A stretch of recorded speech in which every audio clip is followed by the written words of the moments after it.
आज हम बनाएंगे जन्माष्टमी स्पेशल मेवा पाक रेसिपी।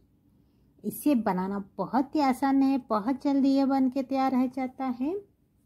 हेलो फ्रेंड्स, आप सभी का हमारे आया किचन में स्वागत है। चलिए इसे बनाना शुरू करते हैं। इसे किस तरह बनाना है चलिए देख लेते हैं। इसके लिए सबसे पहले हम गैस ऑन करके कढ़ाई हमने गरम कर लिया। अब इसमें हम डालेंगे 1 बड़े चम्मच घी हम इसमें डाल दिए। जैसे घी गरम हो जाए उसमें हम डाल लेंगे बादाम को पहले हम भून लेंगे। बादाम भूनने में थोड़ी सी टाइम लगता है तो इसलिए पहले बादाम को भून लेनी है। उसके बाद हम इसमें ऐड कर लेंगे काजू। क्वांटिटी अपने पसंद के हिसाब से कम ज़्यादा कर सकते हैं, जितना आपको बनानी है उसी हिसाब से आप ले सकते हैं। सभी का क्वांटिटी लगभग एक जैसे लेनी है। अब इसमें हम ऐड कर लिए वाटरमेलन सीड्स। अब इसे हम डाल दिए। इसे ग्राइंड करना चाहते हैं तो आप इस तरह से मिक्स कर लीजिए, और नहीं तो मेरी तरफ आप इसे ग्राइंड नहीं करना चाहते यानी इसे पीसना नहीं चाहते हैं तो इसे इस तरह से अलग कर लीजिए।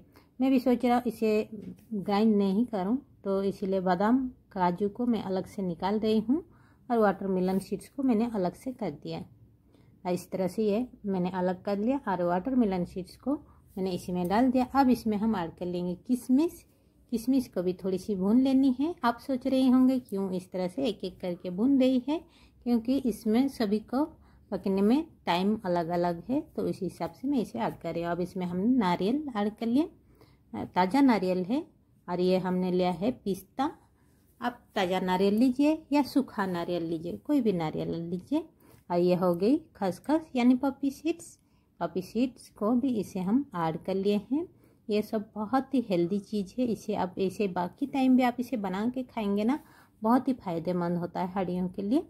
अब ये हमारे देखिए भुन गई है। भुनने के बाद इसे हम एक बाउल में निकाल के साइड करके रख लेंगे। हमने सेम कढ़ाई लिए हैं। अब इसमें हम डाल लेंगे घी। दोबारा हमने और 1 चम्मच घी इसमें हम ऐड कर लिए। अब इसमें हम डालेंगे मखाना को भी सेम उसी तरह से इसे भून लेनी है। मखाना को भूनने दीजिए, हल्की सी, ज़्यादा भुननी नहीं है मखाना को, बस हल्की सी ड्राई रोस्ट, मतलब थोड़ी सी कड़क जैसी होनी चाहिए, इतना इसे भुननी है, इसे ज़्यादा नहीं भुननी है। अब ये देखिए हमारे मखाना भुन गई है। अब इसे भी हम निकाल लेते हैं। जिसमें हमने काजू बादाम रखा था उसी प्लेट में ही इसे हमने निकाल लिए हैं। अब इसे हम ठंडी होने के लिए छोड़ देंगे कुछ देर, और ठंडी होने बाद एक मिक्सी जार लेंगे। अब इसमें हम सभी को डाल लेंगे मिक्सी जार में। अब इसे हम ग्राइंड कर लेंगे। ग्राइंड करके हल्की दरदरा पाउडर इसे बना के तैयार कर लेंगे। आप चाहे तो फाइन पाउडर बना के भी तैयार कर सकते हैं।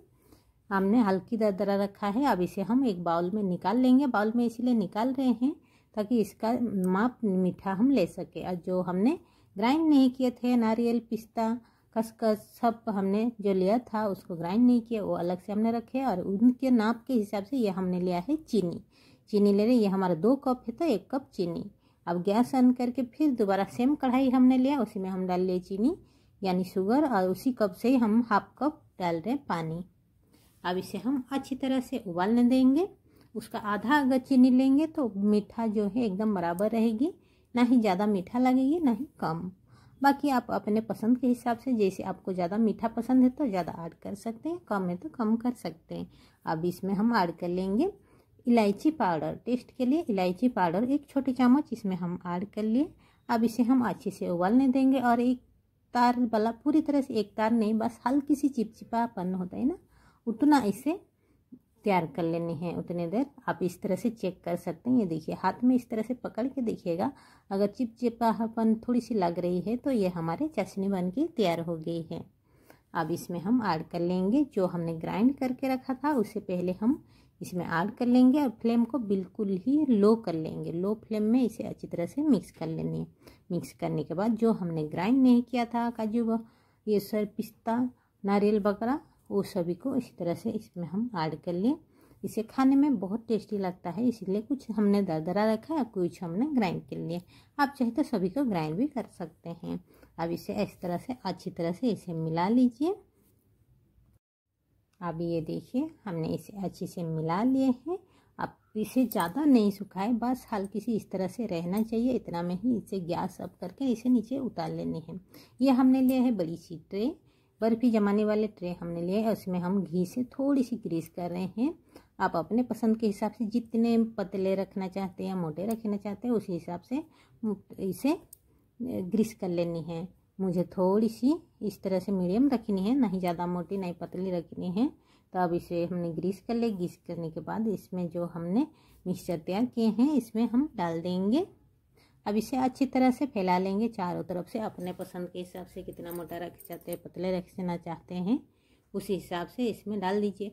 अगर इस तरह के बर्फ़ी जमाने वाला ट्रे नहीं है तो आप कोई नॉर्मल से जो कोई भी प्लेट ले लीजिए और उसे ले लीजिए और उसी में भी जमा लीजिए। उसी में भी आराम से बन के तैयार हो जाती है, अच्छे से सेट हो जाती है। अब जो इससे हमने अच्छे से सेट किया, अच्छे से सेट करने के बाद इसकी हम चाकू से थोड़ी सी निशानी लगा लेंगे इस तरह से। ये अभी अच्छे से सेट नहीं हुआ है, अभी सूखा नहीं है, यानी ठंडा नहीं हुआ है। ये ठंडे होने के बाद अच्छे से सेट हो जाएगी। तो हमने पहले इस तरह से चाकू से निशान लगा रहे हैं थोड़ी सी। इस तरह निशान लगाने के बाद इसमें हमने लिया है वाटरमेलन सीड्स। ये देखिए इस तरह से हमने इसी तरह से हाथ से थोड़ी सी इस तरह से हम गार्निश कर रहे हैं। आप चाहे तो इसे डायरेक्ट इसमें उसके ऊपर इस तरह से डाल सकते हैं। मैं थोड़ी सी इस तरह से गार्निश कर रही हूँ ताकि दिखने में अच्छी लगे थोड़ी सी, इसीलिए हम इस तरह से कर रहे हैं। आप किसी भी बीज से या किसी सीड से या किसी भी चीज़ से भी आप इस तरह से गार्निश कर सकते हैं। अब इसके बाद इसे थोड़ी सी प्रेस कर लेने ताकि ये अच्छे से सेट हो जाए। अब ये हमने लिया है पिस्ता। पिस्ता को इस तरह से हमने बारीक काट लिया है। अब इस सेंटर में जो हमने तैयार किए चारों तरफ हमने डाल दिए हैं वाटरमेलन सीड्स और बीच में हम डाल रहे हैं थोड़ी सी पिस्ता। इसी तरह से इसे हम गार्निश कर रहे हैं। देखिए देखने में भी अच्छी लग रही है ना। अब गार्निश करने के बाद इसी तरह से किसी स्पैचुला की मदद से या किसी की मदद से इस तरह से इसे भी सेट कर लीजिए ताकि ये अच्छे से सेट हो जाए, ये निकले ना। अब इसे अच्छी तरह से ठंडी होने दीजिए। ठंडी होने के बाद इसे कर दिया मैंने, बस थोड़ी सी 2 मिनट ही इसे रखा है। 2 मिनट में ही ये अच्छे सेट हो जाती है। उसके बाद जो निशान हमने लगाया था उसी के हिसाब से इसे इस तरह से काट लेनी है। देखिए आप अपने पसंद के हिसाब से पीसेस तो छोटे बड़े भी कर सकते हैं, जिसे आपका अच्छा लगे उसी हिसाब से इसे आप काट लीजिए। अपने स्क्वायर शेप में, ट्रायंगल शेप में, जैसे आपको अच्छा लगे उसी हिसाब से इसे काट लीजिए। और ये देखिए हमने एक निकाल के दिखा रही हूँ। देखिए कितने अच्छे से हमारे बन के तैयार है मेवा पाक, है ना। इस जन्माष्टमी स्पेशल इसे बनाइए चटपट और खाइए, बहुत ही टेस्टी है। एक बार ट्राई कीजिएगा ज़रूर। आई होप कि मेरी वीडियो आपको अच्छी लगी होगी, हेल्पफुल होगी। तब तक हमारे चैनल को लाइक, सब्सक्राइब, शेयर और बेल आइकन बटन को दबा दीजिए ताकि हमारे नोटिफिकेशन सबसे पहले आपके पास पहुंच जाए। फिर हम मिलते हैं और एक नए वीडियो के साथ। हमारे वीडियो देखने के लिए थैंक यू सो मच।